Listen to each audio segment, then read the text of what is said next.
শিবিরের লিডার কি হবে, এটা কখনোই জামাত ইসলাম ঠিক করে দেয় না যে শিবির করলে মানবাধিকার নাই। আমাদের সম্মানিত ভিপি সাহেব তিনি হেলিকপ্টারে করে গিয়ে জামাত নেতাদের নির্বাচনী প্রচারণায় অংশ নিয়েছেন। যদি এটা লেজুর ভিত্তিক ছাত্র সংগঠন হয়েই থাকে জামাত ইসলামের, সেটা তো প্রচার করতে বা সেটা স্বীকার করতে তো কোনো বাধা নাই। তাহলে মাঝে মধ্যে কেন বলা হয় যে এটা কোনো লেজুর ভিত্তিক ছাত্র সংগঠন না? শিবিরকে আয়সা কোনো একটা দলের রাজনৈতিক উদ্দেশ্য হাসিল করার চেষ্টা করছে?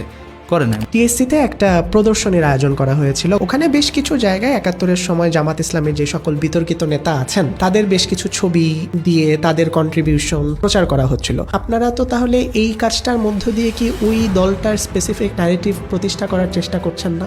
সাদিক খান, তার একটা স্ক্রিনশট ভাইরাল হয়েছে, তিনি ছাত্রলীগ নেতাকে মেসেজ করতেন একটা কানেকশন স্থাপনের জন্য। একটা কর্মী বিশ্ববিদ্যালয়ে চান্স পাইছে, আমাদের কাছে এরকম মনে হতো যে এটা যেন আমিই হয়েছি। আপনারা কি মেধাবীদেরকে নিয়েই রাজনীতি শুরু করেন, নাকি মানুষকে আপনারা মেধাবী হিসেবে গড়ে তোলেন? একবারে যে সবাই খুব মেধাবী হয়ে গেছে আমরা, ব্যাপারটা এরকম না। যারা শিবির করে তারা নাকি প্রেম করতে পারবেন, এরকম একটা রেস্ট্রিকশন থাকে, এটা কি সত্যি? ইনশাআল্লাহ খুব দ্রুতই বিয়ে করব। বাংলাদেশ ইসলামী ছাত্র শিবির নানা কারণে আলোচিত, নানা কারণে সমালোচিত। শিবিরকে নিয়ে মানুষের মধ্যে অনেক বিভ্রান্তি, অনেক ধ্যান ধারণা, অনেক ভুল ধারণা, অনেক কিছু রয়েছে। আজকে স্পিক উইথ রশিদে গেস্ট হয়ে এসেছিলেন বাংলাদেশ ইসলামী ছাত্র শিবিরের সম্মানিত সেক্রেটারি জেনারেল সিবগাতুল্লাহ সিবকা।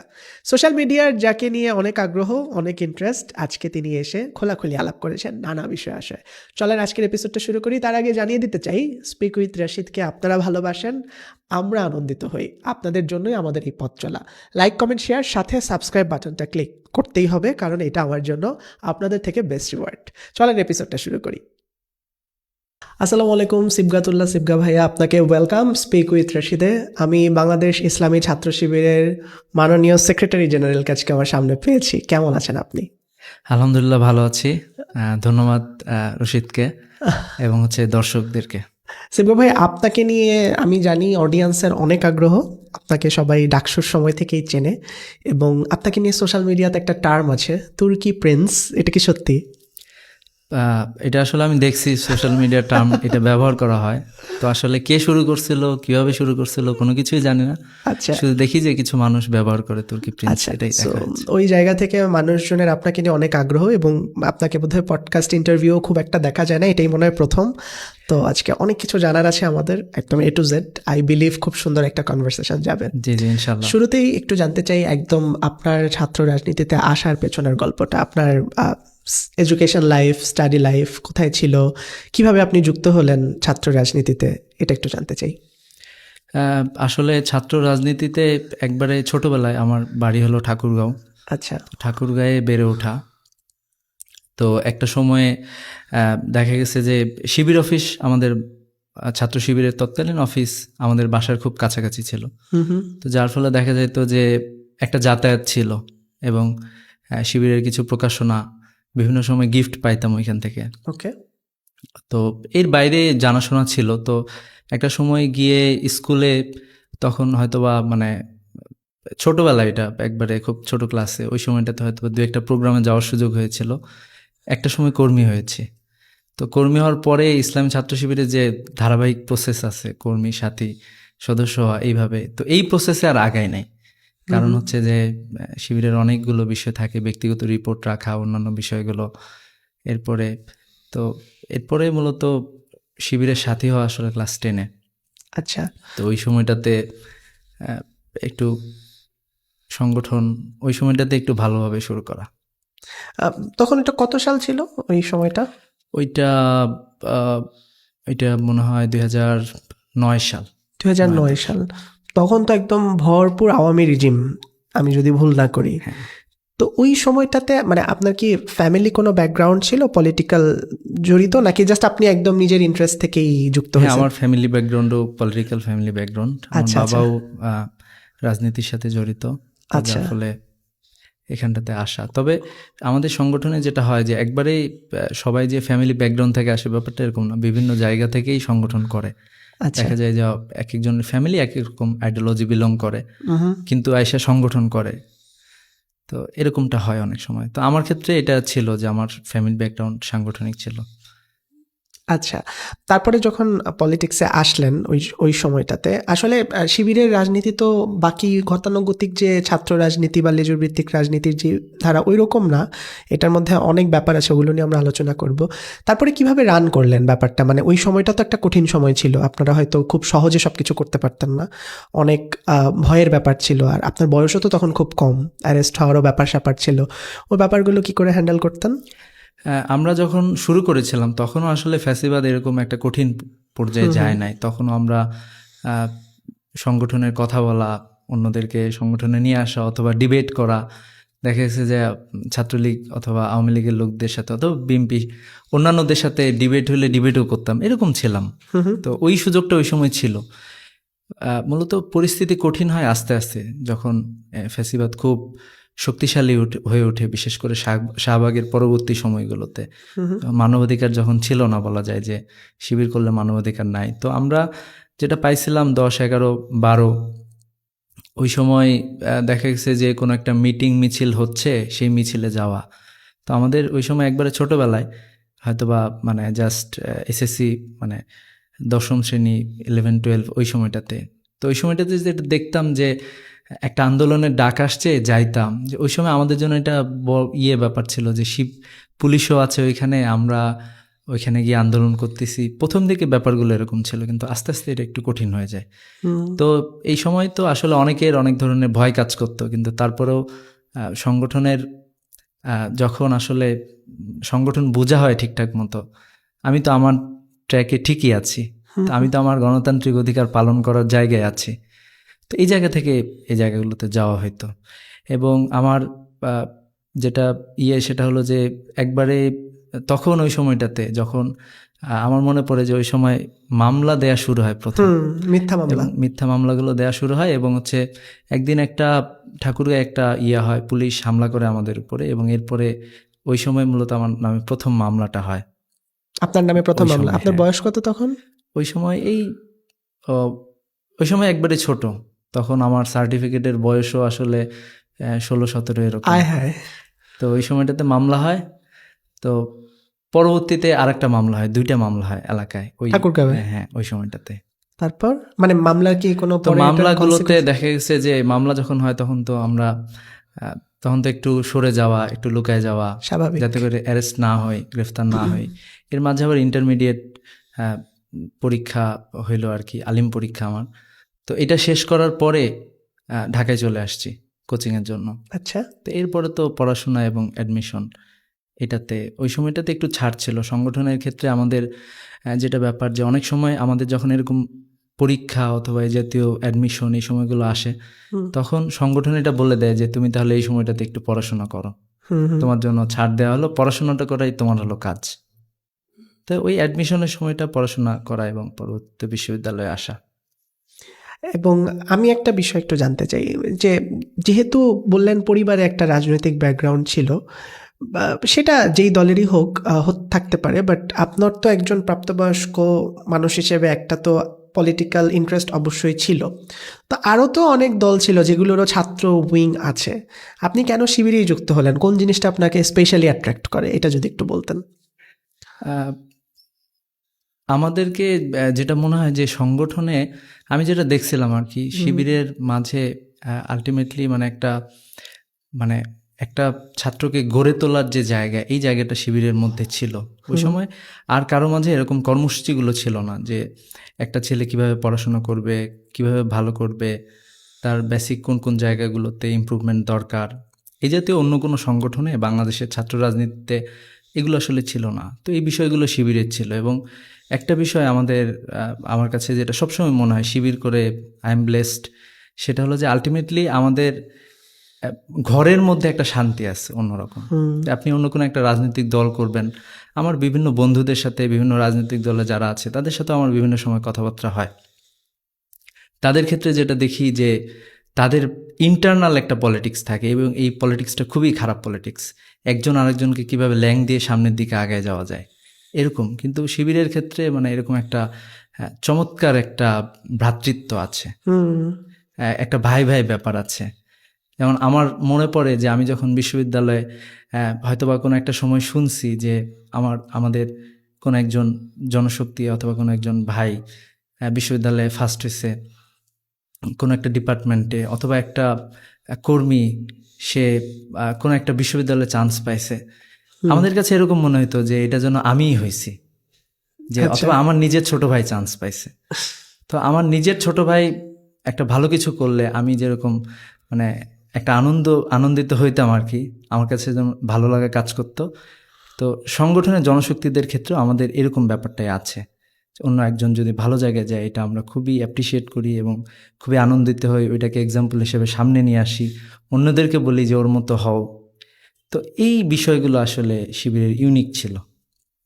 আর অনেকগুলো বিষয় আছে, যেমন ছোট ছোট জায়গা থেকে ধরায় দেয়া। শিবিরের একটা সাইকোলজিক্যাল, আমাদের যেমন আমরা অনেক ছাত্রের ক্ষেত্রে দেখি যে অনেকে অনেক ধরনের সাইকোলজিক্যাল প্রবলেমে থাকে, অথবা তার জীবনে কোনো একটা বড় কিছু ঘটে যাচ্ছে, তো বলার মতো কেউ নাই।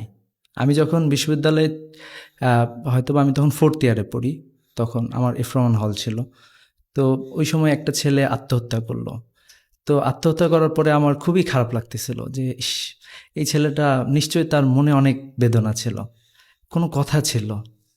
আমার কাছে মনে হতো ইস, আমি যদি তার কাছে যাইতে পারতাম, তার কথাগুলো শুনতে পারতাম। তো শিবিরে একটা প্রসেস আছে যেটার নাম হচ্ছে ব্যক্তিগত যোগাযোগ। এর মাধ্যমে একজন আরেকজনের সাথে ফ্রি অ্যান্ড ফ্রাঙ্ক মানে সব কিছু শেয়ার করে, ব্যক্তিগত তার অন্য কোনো সমস্যা আছে কিনা, পড়ালেখা, অন্যান্য বিষয়গুলো, সংগঠনের বাইরে সে কি চিন্তা করতেছে, কোন দিকে যেতে চায়, ব্যক্তিগত যোগাযোগ বলে এটাকে। আচ্ছা। তো এটা মানে এটা একটা আমি পরবর্তীতে দেখছি যে আমাদের যে কর্মপদ্ধতি আছে এটাতে বলা আছে যে অভিজ্ঞ চিকিৎসকের ভূমিকা পালন করা, একজন তো থাকে দায়িত্বশীল আর একজন থাকে কর্মী। তো এই বিষয়টা আসলে সংগঠনের মধ্যে ইউনিক, এটা আর কোথাও নাই। এটা এটা আসলেও ভালো, কারণ আমি একটু অ্যাড করি আপনার সাথে। আমি একজন ভাইয়ার নাম আমার ঠিক এই মুহূর্তে মনে আসছে না, বাট উনি হচ্ছে কেন্দ্রীয় ছাত্র শিবিরের সভাপতি ছিলেন। ডাকসুর সময় ওনাকে দেখলাম যে উনি সিনেট ভবনে আছেন, বসে আছেন। তো ওনাকে যখন সাংবাদিকরা ইন্টারভিউয়ের জন্য বুম ধরলো, যে মানে ওনার এত লজ্জা, এবং উনি তো মানে এত ইতস্তত বোধ করছেন কথা বলতে, আমরা খুব অবাক হলাম যে এত বড় একটা সংগঠনের প্রেসিডেন্ট, অথচ ওনার মধ্যে ওই যে একটা থাকে না লিডারশিপ অরা, যেটা বলতে আমরা টিপিক্যাল বাকি দলগুলোর মধ্যে দেখি, ওইটা নাই। অ্যান্ড আমিও মনে করি যে যারা শিবির করে অনেক মানুষের এই ব্যাপারে একটা খুব ধারণা আছে যে তাদের ব্যক্তিত্ব, তাদের চারিত্রিক বৈশিষ্ট্য সবসময় অন্যরকম হয়। এই জিনিসটা যেমন অনেকে একটা কথা এটা ট্রল করেও বলে বা নর্মালিও বলে যে শিবির আসলে মেধাবীদের সংগঠন, বা এরকম একটা টার্ম প্রচলিত আছে। আপনারা কি মেধাবীদেরকে নিয়েই রাজনীতি শুরু করেন, নাকি মানুষকে আপনারা মেধাবী হিসেবে গড়ে তোলেন, কোন ব্যাপারটা? এটা আসলে বোথ বলা যায়, যে আমাদের একটা ইয়ে থাকে যে যারা মেধাবী এরা তো ভালো হয়, সমাজে কন্ট্রিবিউশন বেশি করতে পারে প্রত্যেকটা জায়গায়। তো মেধাবীরা আসলে লিডার, অন্যদেরকে নেতৃত্ব দেয় প্রত্যেকটা জায়গায়। তো সেই ক্ষেত্রে আমাদের একটা টার্গেট থাকে, যদি মেধাবী হয় তাহলে ভালো, তাকে আমরা টার্গেট নিই, টার্গেট নির্ধারণের জায়গাটা তো থাকে। এর বাইরে আমাদের কিছু প্রসেস আছে, যে প্রসেসগুলোতে একটা মানুষকে কিভাবে একটু ডিসিপ্লিনড তার জীবনে নিয়ে আসা যায়, এই জাতীয় ব্যাপারগুলো। একটা ব্যক্তিগত রিপোর্টের ব্যাপার আছে, লিখে রাখতে হয় কি কি করতেছে না করতেছে। আরেকজন দেখে একটু পরামর্শ দেয়, তুমি এই জায়গাগুলোতে একটু ডেভেলপ করো, ইমপ্রুভ করো। তো এই জাতীয় জায়গাগুলোর ফলে আবার অনেক সময় দেখা যায় যে স্বপ্ন দেখানোর ব্যাপারটাও থাকে। আমি শিবিরের অসংখ্য কর্মী এবং জনশক্তি আছে, ঠিক আছে, এবং হচ্ছে তাদের জীবনের মানে এত চড়াই উতরাই পার করে তারা এমন এমন জায়গায় গিয়েছে যে সংগঠনের কারণে দেখা গেছে যে সে কোনো দিন চিনতই না যে ঢাকা বিশ্ববিদ্যালয় নামে একটা জায়গা আছে, অথবা বিশ্ববিদ্যালয়ে অথবা এরকম মেডিকেলে পড়া যায়। অনেকে এরকম আছে যে আমাদের একবারে টপ বডিতেই ছিল, যে ভাই আমার তো পড়াশোনা বন্ধ হয়ে গেছিল। তো একজন আমার দায়িত্বশীল ভাই ছিল, উনি যায় আমাকে বলছে যে না, তোমাকে পড়াশোনা করতেই হবে, যতই কষ্ট হোক। তো এইভাবে করে এই বিষয়গুলো আমাদের এখানে থাকে, যার ফলে কিছু ভালো শিক্ষার্থীও আসে, আবার হচ্ছে কিছু মানুষও গড়ে ওঠার চেষ্টা করে। তবে একবারে যে সবাই খুব মেধাবী হয়ে গেছে আমরা, ব্যাপারটা এরকম না। তবে একটা প্রসেস আছে, অন্তত একটা মোটিভেশন থাকে, এবং কিছু কিছু অ্যাক্টিভিটিস তাদেরকে আমরা উৎসাহিত করি যে তোমরা এইভাবে করো জিনিসগুলো। চমৎকার। তাহলে এখন তো আমার মনে হয় যে আপনারা যেই 15 বছর 16 বছর যে টাইমটা পার করে আসছেন, এখন তো আমার মনে হয় সবচাইতে ভালো সময়, দম ফালানোর মতন সময়। কারণ আমরা দেখতে পাচ্ছি, হ্যাঁ ঠিক আছে, এখনও আসলে যারা সরকারি দলে আছে তারা ওই পুরনো দমন পীড়ন এখনও পর্যন্ত শুরু করে নাই আসলে। আর তার চেয়ে বড় কথা হচ্ছে সংসদে একটা বেশ ভালো উপস্থিতি আছে জামাত ইসলামের। আমি একটু এই প্রসঙ্গে এবার আসতে চাই। যেমন একটা প্রসঙ্গ আছে, একটা ন্যারেটিভ দাঁড় করানো হয় যে ছাত্র শিবির এবং জামাত ইসলামী পুরোপুরি আলাদা দুইটা সংগঠন, এবং এরকমটাও আমরা শুনেছি ডাকসু নির্বাচনের আগে যে ছাত্র শিবির কোনো লেজুর ভিত্তিক ছাত্র সংগঠন নয়। এটা আমরা শুনেছি, কিন্তু কার্যক্রমে আমরা দেখলাম অনেক ভিন্ন ব্যাপার আছে। আমাদের সম্মানিত ভিপি সাহেব যিনি আছেন, তাকে নিয়ে বেশ কিছু বিতর্ক আছে। তিনি হেলিকপ্টারে করে গিয়ে জামাত নেতাদের নির্বাচনী প্রচারণায় অংশ নিয়েছেন। ইলেকশনে সোশ্যাল মিডিয়াতে অনেক ন্যারেটিভ তৈরিতে শিবিরের ভূমিকা ছিল। এই ব্যাপারগুলো আমরা সবাই জানি। তাহলে যদি এটা লেজুর ভিত্তিক ছাত্র সংগঠন হয়েই থাকে জামাত ইসলামী, সেটা তো প্রচার করতে বা সেটা স্বীকার করতে তো কোনো বাধা নেই। তাহলে মাঝে মধ্যে কেন বলা হয় যে এটা কোনো লেজুর ভিত্তিক ছাত্র সংগঠন না? এখানে আসলে কয়েকটা ব্যাপার আছে। তার মধ্যে একটা ব্যাপার হচ্ছে লেজুর ভিত্তি বলতে আমরা আসলে কোনটাকে বুঝাচ্ছি। লেজুর ভিত্তি বলতে একটা সংগঠন সে নিজে চলতে পারে কিনা। বাংলাদেশের অন্যান্য টিপিক্যাল সংগঠনের সাথে শিবিরের একটা মৌলিক পার্থক্য, শিবির তার মৌলিক সিদ্ধান্তগুলো শিবির নিজে নেয়।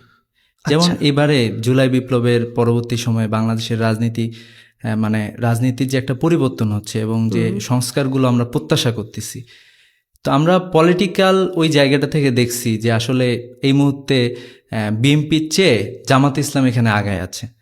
আবার এর আগে খালেদা জিয়ার সময়ে কিন্তু আমরা খালেদা জিয়ার ডাকা আন্দোলনে ইসলামী ছাত্র শিবির নামছে রাজপথে সব সময়। তখন মনে হয়েছিল যে উনি হচ্ছেন রাইট ট্র্যাকে আছেন, অথবা এই পলিটিক্যাল ফোর্স তারা সামনের দিকে আগায় যাচ্ছে, এই হিসাবে ছাত্র শিবির ছিল। তো এই হিসাবে বিভিন্ন জায়গায় চাহিদা ছিল, যার ফলে যাইতে হয়েছে। কিন্তু একবারে শিবিরের মৌলিক সিদ্ধান্তের জায়গা, শিবিরের লিডার কি হবে, এটা কখনোই জামাত ইসলাম ঠিক করে দেয় না যে তুমি হবা। আচ্ছা, শিবির তার সিদ্ধান্ত নিজে নিজে নেয়। শিবির কি পলিসি ঠিক করবে যে 2026 সালে শিবির সংগঠন কিভাবে ফাংশন করবে, 27 সালে কি হবে। আমাদের মৌলিক সিদ্ধান্ত সবকিছু আমরা আমাদের মতো করেই নিই, যার ফলে আমাদের একটা হচ্ছে আমাদের রিক্রুটমেন্ট থেকে শুরু করে প্রত্যেকটা জায়গায় শিবির ইন্ডিপেন্ডেন্টলি চিন্তা করতে পারে। এবং শিবির ক্যাম্পাসে কখনোই যে অন্য কোনো একটা দলের, অন্যদের ক্ষেত্রে যেটা হয় যে অন্যরা তো মনে করেন যে অন্য একটা দলের এজেন্ডাই জাস্ট বাস্তবায়ন করে, কিন্তু শিবির ঢাকা বিশ্ববিদ্যালয়ে দেখবেন শিবিরকে আইসা কোনো একটা দলের রাজনৈতিক উদ্দেশ্য হাসিল করার চেষ্টা করে নাই, বরং ডাকসুর মাধ্যমে ছাত্রদের অধিকার আদায়ের চেষ্টা করেছে। কিভাবে ছাত্রদের কাজগুলো সহজ করে দেয়া যায়। As a political figure Sadiq Kayem, সে যেহেতু সারা দেশে তার একটা অ্যাকসেপ্টেন্স আছে, এবং সে কিন্তু শুধু ওইখানে যায় না, এবং হা ভোটের পক্ষে বিভাগীয় শহরগুলোকে বা আমাদের যারা ভিপিজিএস সহ অন্যান্য ভালো ভালো পজিশনে যারা জিতেছে তারা কিন্তু গিয়েছে এবং হা ভোটের পক্ষে মূলত ক্যাম্পেইনটা চালিয়েছে। হয়তো আরেকজনের পক্ষে একটা কথা বলছে। বিএনপিকে তো আমরা দেখি না যে হা ভোটের পক্ষে ক্যাম্পেইন চালাইতে।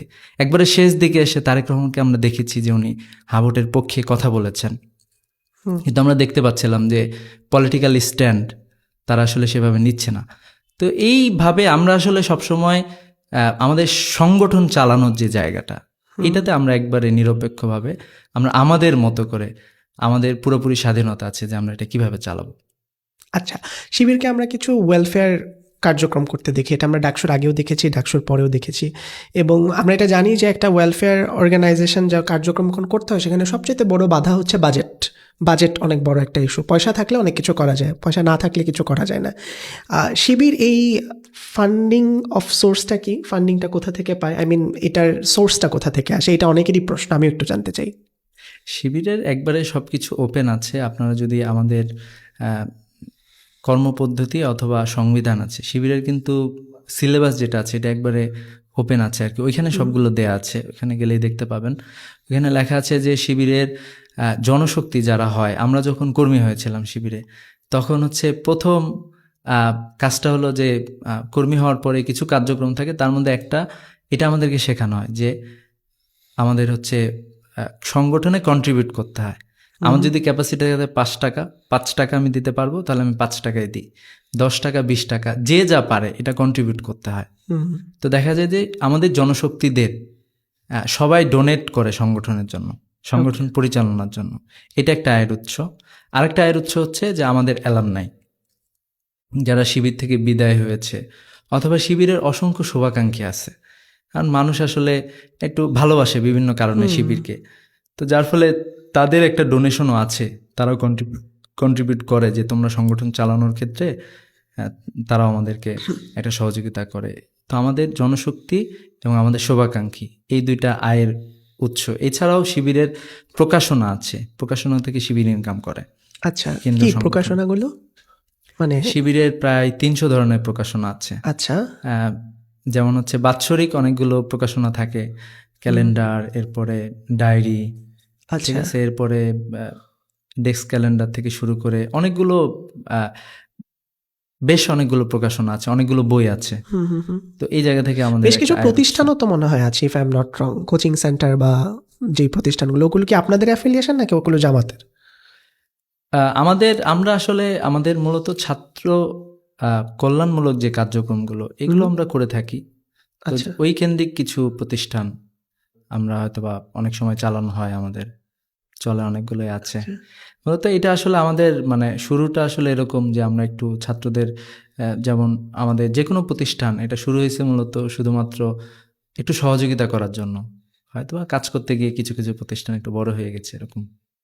আচ্ছা, আমি আপনার একটা কথার একটু রিভার্টাল দিতে চাই, ইফ ইউ ডোন্ট মাইন্ড, এবং আমি বিশ্বাস করি আপনি এটারও ক্ল্যারিফিকেশন খুব সুন্দরভাবে দিবেন যেরকমটা দিচ্ছেন। আপনি একটা কথা বললেন যে আপনারা ঢাকা বিশ্ববিদ্যালয় ক্যাম্পাসে আপনারা ওই রাজনৈতিক দলের কোনো এজেন্ডা বাস্তবায়নের চেষ্টা করছেন না, এই জন্য আপনারা লেজুর ভিত্তিক না। আমি আপনাকে একটা রেফারেন্স দিই ঘটনার। আমরা বোধহয় এটা খুব সম্ভবত ডাকসু নির্বাচনের আগে বা 5ই আগস্টের পরের ঘটনা, টিএসসিতে একটা প্রদর্শনীর আয়োজন করা হয়েছিল গণ অভ্যুত্থান বিষয়ক, একটা ছবি বা ফটো এক্সিবিশন, ওখানে খুব সুন্দর ডেকোরেশনস ছিল। ওখানে বেশ কিছু জায়গায় 71-এর সময় জামাত ইসলামের যে সকল বিতর্কিত নেতা আছেন তাদের বেশ কিছু ছবি দিয়ে তাদের কন্ট্রিবিউশন, তাদের বিভিন্ন রকম পোর্টফোলিও, এটা বিভিন্ন রকমভাবে প্রচার করা হচ্ছিল। পরবর্তীতে খুব সম্ভবত সোশ্যাল মিডিয়াতে একটা সমালোচনার জন্য সেটা সরায় ফেলা হয়। তারপর প্রশ্ন হচ্ছে, আপনারা তো তাহলে এই কাজটার মধ্য দিয়ে কি ওই দলটার স্পেসিফিক ন্যারেটিভ প্রতিষ্ঠা করার চেষ্টা করছেন না? দেখেন, ওইখানে আমাদের যেটা ছিল যে ওইখানে আমরা মানে বিগত 16 বছরের নির্যাতন নিপীড়নগুলোকে নিয়ে এসেছিলাম। তো বিগত 16 বছরে অনেক ধরনের নির্যাতন হয়েছে। ওইখানে তো বিএনপির নেতা সালাউদ্দিন কাদের চৌধুরীর ছবিও ছিল, বেগম খালেদা জিয়ার ছবিও ছিল, উনিও জেলখানায় ছিলেন। এইভাবে করে জুলাই আন্দোলন সহ, জুলাই বিপ্লব সহ অভ্যুত্থান, এরও আগে মোদি বিরোধী আন্দোলনে কি হয়েছিল, উনি যখন মোদি যখন বাংলাদেশে এসেছিল, হেফাজতে কি হয়েছিল, মানে সবগুলো ধারাবাহিক জিনিসগুলো নিয়ে আসা হয়েছিল। তো এই হিসাবে স্থান পেয়েছে। আচ্ছা, ব্যাপারটা ছিল এরকম। ওকে। একটা খুব কমন প্রচলিত টার্ম আছে শিবির শব্দটা শুনলে, সেটা হচ্ছে গুপ্ত, এবং সেটা নিয়ে এখনও পর্যন্ত অনেক সমালোচনা হয়।